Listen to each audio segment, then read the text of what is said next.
Seems like I'm a broken record as of late about this Toronto Maple Leafs squad.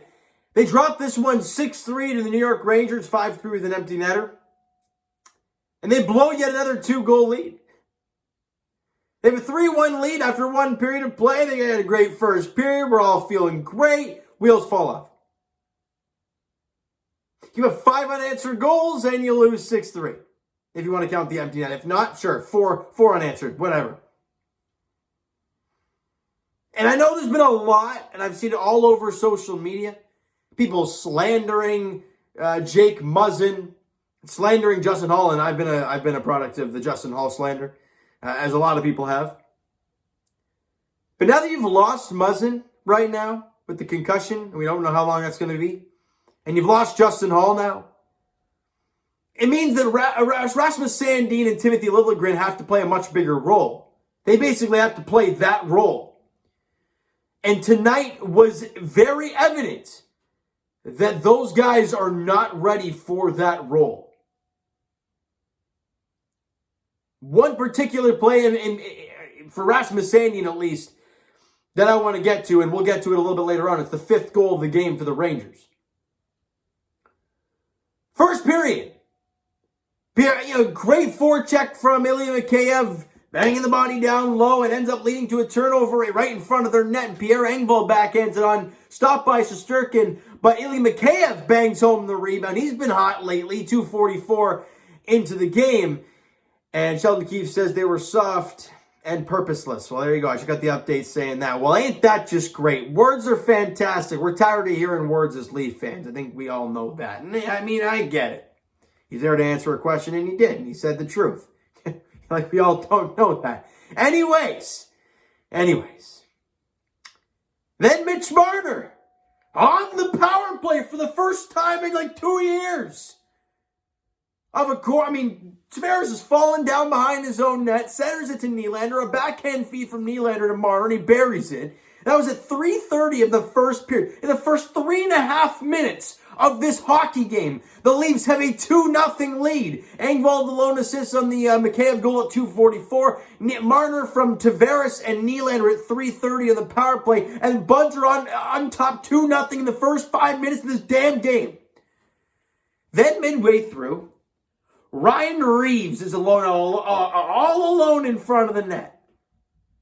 All alone. I understand he's not great, but he's literally just standing there. Do you make an effort? And he gets the puck, and he can have a beer if he wants to while he's waiting for an opportunity to take a great shot, and he beats Jack Campbell. No one's even close. And it's 2-1, 12:52 into the first period. But it's okay, he's got a 1-goal lead, it's all right. Then Michael Bunting, literally crashing the net hard, finds a way to get this puck. I forget who shot it. Was either Martin or Matthews, but it was stopped by Shesterkin, and Bunting just smacks it out of the air, and it goes in. And that was at 17:50 of the first period. Hey, we got a 3-1 lead here. A 2-goal lead back after one period of play. Shots are 11-7 in favor of the Leafs in the period. Other than the Ryan Reeves goal, you had a 2-goal advantage. You won in shots by 4. All right, good first period, right? Feeling great. We go into the second period. Less than 3 in. Ryan Reeves again. The man hadn't scored a goal all year. For God's sake, he scored 2 goals in a game, twice in his entire career. And the shot was wide. It goes to the far side of the net, and who's there sitting? Ryan Reeves. No one's even close to him, and he buries it. And I'm like, oh, God, not again. And it's 3-2. It's now a 1-goal hockey game. That was under 3 minutes into the second period. Then Adam Fox scores with under 3 minutes to go in the period. And as I've said countless times before, that's a momentum swing, and now it's a 3-3 hockey game heading into the third period. Shots 11-10 in favor of New York in the second. And it's not pretty. It's not pretty at all. Because now you need to find a way to score a goal, or else you're going to look like you just blew another lead. Even though they did in their last game as well, just luckily they actually came back to beat St. Louis in the shootout, I believe. So, how'd this third period go? Well, yeah, Ryan Strome scores 10:50 in. Now you're down by 1, and now you need a miracle. And just to add insult to injury, and this is the goal that I wanted to talk about. Chris Kreider scores with under 5 to play to give them a 5-3 lead. Why in God's green earth is this guy all alone in front of the net? Well, watch the replay, okay? The puck gets, the face-off gets won, right? By the Rangers. Well, it was kind of to the side, but they ended up getting it back to the point. Rasmus Sandin, as your left defenseman, starts literally just floating towards the circle. The circle to the left of Jack Campbell. There's nobody there. If anything, there's Leaf jerseys there. Timothy Liljegren's starting to float there as well. Meanwhile, Chris Kreider's just kind of chilling there in front of the net. Well, these two guys are just standing. If you watch the replay, watch Rasmus Sandin. I've loved the kid so far because maybe he hasn't been in a big enough role to be exposed.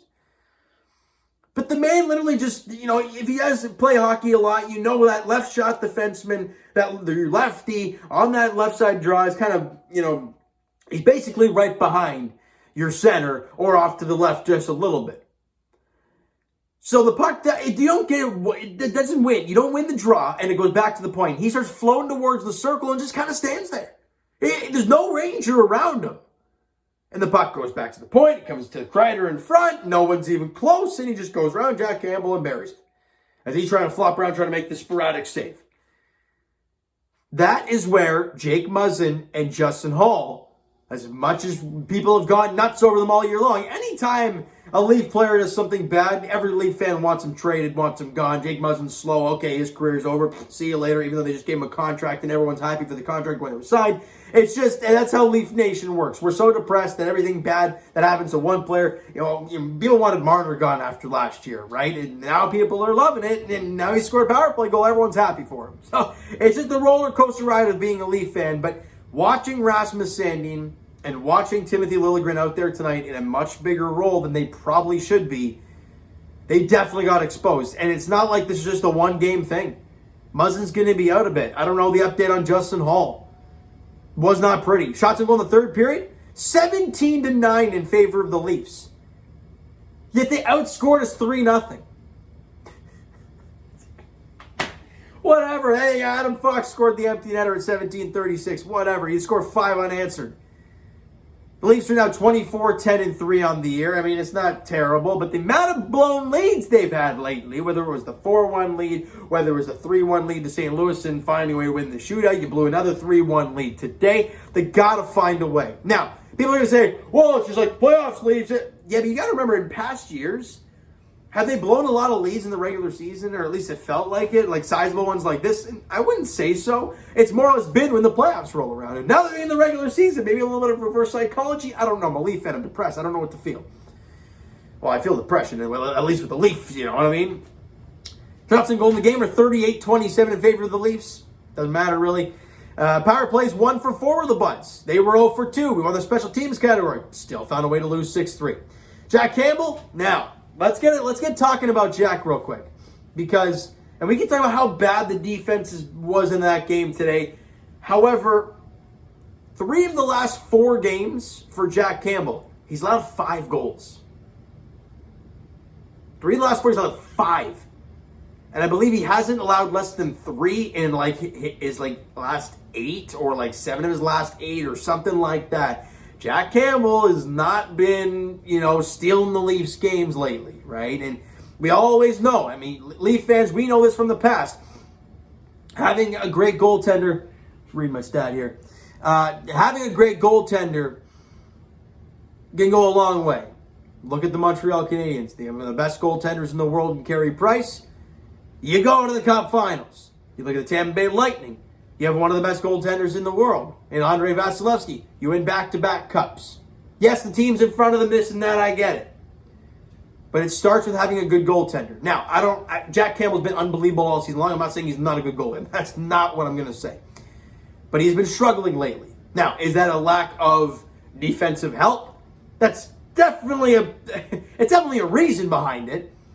But 5 goals in 3 of his last 4 games. Now, one of those games was when he got the onslaught of 50, so, yeah, I mean, it is what it is. But, again, that was it was a blown lead against Colorado, right? So, there's a lot of things you can look at with Jack Campbell. I want to get your guys' thoughts in the comments below about Jack, and what do you think about him as of late? I mean, do you still have the faith in him? Are you losing the faith in him?